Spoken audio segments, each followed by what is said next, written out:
Esta es una novela como pues prácticamente todas las suyas, que se caracterizan entre otras cosas por un profundo trabajo de los personajes.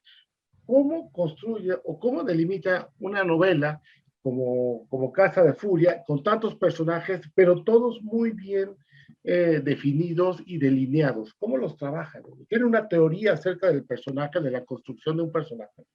Bueno, una teoría explícita, yo no lo diría así. Yo trabajo sobre todo con la intuición. No manejo planes de estructura literaria. No digo anticipadamente o no me digo a mí mismo, voy a escribir sobre esta escena, este tema, lo voy a adelantar de tal manera. Me dejo guiar por la intuición. En el proceso de elaboración, de pulir el lenguaje, se van arreglando las cosas. Los personajes van tomando una definición más exacta, más precisa.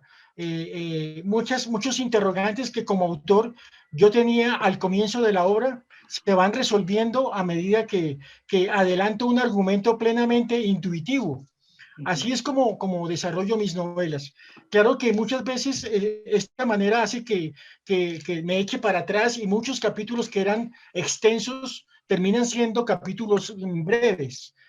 Por lo general, todas mis obras, que son 14 novelas las que llevo escritas, han sido trabajadas de esta manera. Empieza esta novela con un epígrafe de Tiresias. Esto que te digo es verdad. Y eso creo que es mucho del juego de la ficción y de la literatura, ¿no? Contar verdades a partir de ficciones. Y en su novela hay mucha verdad sobre las clases pudientes o acaudaladas de Colombia, pero también de América Latina, ¿no? Yo creo que Casa de Furia es como la culminación de una indagación literaria sobre mi país, sobre la realidad de mi país y por ende también de la misma realidad del continente suramericano. Yo creo que hay muchas similitudes entre nuestros países, las clases aristocráticas, las clases altas, la clase militar, la política. Hay muchos puntos, nexos en común. De manera que cuando yo muestro algo de la sociedad colombiana, de una u otra manera estoy mostrando lo que puede ocurrir en Chile o en México, en fin. Tiresias lo usé como epígrafe porque él es un adivino, el adivino mitológico que habla con Ulises y le dice unas cuantas verdades sobre lo que le va a pasar. El magistrado Caicedo de mi novela se jacta de ser también un vaticinador, un adivino de lo que le va a ocurrir al país históricamente en el futuro. Esa es la similitud y esa es la definición psicológica de un personaje un tanto ingenuo, el magistrado Caicedo, que también se ve enfrentado a la realidad violenta del país porque termina siendo secuestrado y, en fin, todo lo que sucede. Y en la década de los 70 es donde está el germen, donde empieza a germinar esa crisis social de Colombia. ¿Por qué se regresó ahí, a ese periodo? Yo creo que la década de los 70 fue muy importante para el país a todos los niveles y también fue importante para mí como persona. Eh, en la década de los 70 comenzó a exportarse la marihuana colombiana, comenzó el narcotráfico de la marihuana, la fuerza de la cocaína vendría ya después, años después, pero la marihuana empezó ya a exportarse a Estados Unidos, era la famosa marihuana punto rojo, era la época de los hippies, del boom literario latinoamericano, García Márquez, Rulfo, Borges, Cortázar, todos esos grandes escritores que a mí pues me impresionaron, me impactaron. Yo tenía 12 años cuando comenzó esa década y por eso yo creo que fue tan significativa que decidí ubicar a mis personajes, la novela Casa de Furia, en esa década, usando de mi memoria muchos recursos sobre lo que yo mismo viví, cosas de mis parientes, de más cercanos, de amigos, en fin, para vertirlas y transformarlas en ficción en la novela. Ahorita se refirió al boom, ¿no? En los 70. Sin embargo, usted los leyó muy bien a los autores del boom, pero también se supo desmarcar de todos ellos, ¿no? Porque su literatura no tiene mucho que ver con eso, ¿no? Sí, pues me alegra que me lo digas. Yo no creo que tenga mucho en común con García Márquez, por ejemplo. Tal vez la generación inmediatamente posterior a Gabo sí fue marcada por esa huella de Macondo y del realismo mágico. Conmigo yo creo que hay otro tipo de trabajo literario.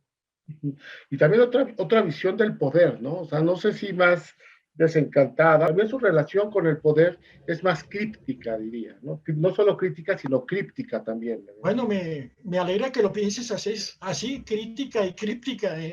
Y no creo tanto desencantada, no es una visión pesimista, sino más bien plenamente objetiva, con base en lo que ocurre en mi país, en toda esta trayectoria política, social, económica que hemos venido viviendo, padeciendo los colombianos, ahora con un gobierno a merced del narcotráfico. No hay senador, no hay magistrado, no hay congresista que de una u otra manera no haya estado ligado o esté ligado al narcotráfico. Los candidatos presidenciales, en su gran mayoría, todos tienen una interrelación con el narcotráfico, con la corrupción, hay intolerancia, es una violencia latente de la que no podemos ser nosotros los escritores ajenos. Tienes razón, usé mal la palabra desencantada, porque además hay de ironía, hay mucha ironía, y en esta novela también hay algo de fársico, hay ciertos elementos fársicos que definen eso, ¿no? Su relación con el poder y pues burlarse de que al final de cuentas todo es parte de una comedia trágica a veces, pero como una comedia de repente, una comedia bufa. Sí, sí, hay un tono de comedia, me parece así, de sátira, mezclada con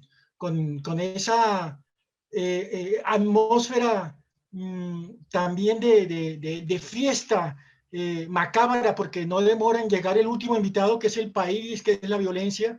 Yo creo que se reúnen todos esos ingredientes de manera inesperada y toda esa indagación, como dije, que yo tenía en mis anteriores novelas, viene a consumarse aquí en Casa de Furia y a mi modo de ver, ojalá pues se transmita al lector una realidad importante de un país suramericano.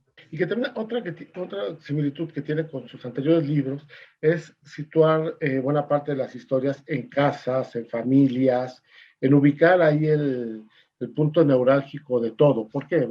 La primera de mis novelas, Mateo Solo, ocurre en una casa, al interior de una casa donde un niño mira el mundo a través de la ventana. A este niño no lo dejan salir a la calle, lo tienen condenado al encierro y la casa es predominante, es otro personaje protagónico. En algunos de mis cuentos, el tema de la casa, incluso desde el título, ya es protagónico, la casa. Tengo 3 o 4 cuentos con ese mismo tema. Y la mayoría de mis novelas transcurren al interior de una casa, es verdad. Es algo en lo que yo no había caído en cuenta, pero los mismos lectores, pues que son otros creadores, me han hecho percatarme de eso y a mí me parece bastante original. Al mismo tiempo, yo creo que el tema de la casa no es prioridad de ningún autor. Yo creo que es un tema universal. Es el tema de la intimidad del ser humano, de la condición humana. Entonces, si lo miramos ya desde un punto de vista más universal, toda la literatura tiene relación con esto de la casa, con el encuentro íntimo de los personajes. La violencia siempre también es otro de los temas que ha estado en su literatura. Y quisiera ver cómo ha cambiado su percepción de la violencia, su forma de trabajarla, de sus primeros libros a ahora. En todos los libros que he escrito hay un desenvolvimiento, eh, un proceso de la misma búsqueda, del mismo objetivo, la violencia. Eh, Desde la primera novela larga de gran aliento, Juliana los mira, que es la historia de 2 niñas enamoradas de 10 años, el descubrimiento la primera vez, ya está el miedo de que pueden ser secuestradas, el miedo de ellas como personajes. Yo me ponía a pensar hace unos días que ya desde la primera novela, desde hace ya 40 años, yo ya venía indagando en torno a esto del secuestro. En los ejércitos, en el ejero, siempre hay una persona desaparecida. Entonces yo creo que no es que haya variado mi temática, sino que no ha variado la violencia. Pero mis puntos de vista yo creo que sí han sido distintos. He manejado a veces la ubicación geográfica en un pueblo, a veces en la ciudad, o en una casa así neutra, metida, quién sabe en qué país, en qué naturaleza, pero dentro de esa casa están latentes los miedos, las desesperanzas que a mí me han rodeado desde niño, mi memoria, los que yo he conocido en el colegio, en la universidad, todo esto es lo que yo de una u otra manera he sacado adelante mediante la palabra. Mucha empatía con la realidad mexicana. Eh, Hace algunos años estuve en un encuentro de escritores en México y ocurrió en la calle un enfrentamiento a bala entre la policía y unos seguramente narcotraficantes que pasaban o estaban armados. Y lo mismo que nosotros hemos vivido tantas veces en Bogotá o en cualquier ciudad pequeña o grande de Colombia. Yo sentí que era idéntico. El civil, el desarmado, el ciudadano en la mitad de la balacera, desarmado, huyendo. Esa ha sido una realidad triste, trágica, que hemos tenido y que ojalá con el tiempo y con el esfuerzo de todos los ciudadanos empiece a cambiar, empiece a mejorar. ¿Cómo se consigue trascender eso? ¿Cómo, para un escritor como usted que le interesa el tema, cómo trascenderla y no hacer la mera calca de lo que sucede, sino trascenderla y aportar una reflexión más profunda? ¿Usted cómo lo hace?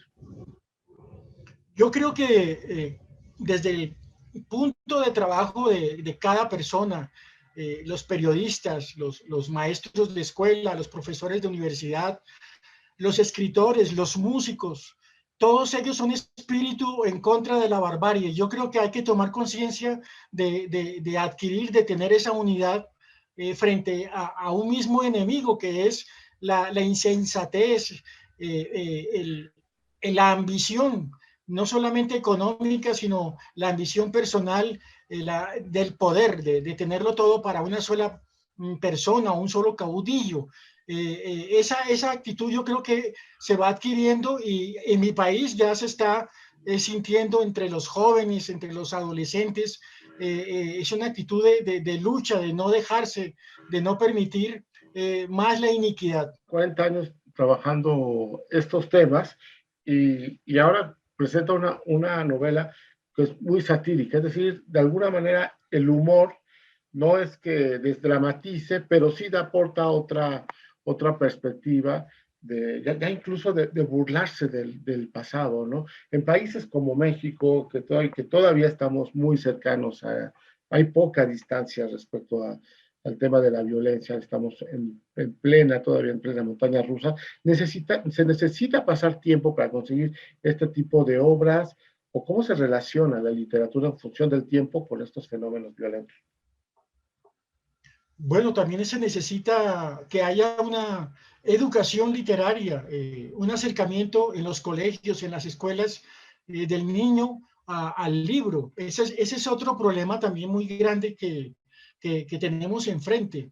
Lograr el incremento de la lectura, porque la lectura es humanismo, es algo que lleva a la reflexión, a la crítica. Es muy distinto a sentarse a ver una telenovela o una película para distraerse. Entonces yo creo que si te entendí bien, esa es la gran batalla que tenemos que dar los escritores que también somos lectores, de entregar nuestro libro, de encontrarnos con el público. Yo me pongo a pensar en las personas que no leen y yo veo que se están perdiendo de algo maravilloso, que es el libro, que es lo que nos entrega la posibilidad de conocer otras culturas o otro autor que pudo haber vivido hace 500 años. Eso es maravilloso. Entonces yo creo que a partir de allí está la libertad de pensamiento. Y en eso no se esfuerzan los gobiernos latinoamericanos. Lo que menos les conviene es que la gente se ponga a leer, a reflexionar, en que el niño sea un lector.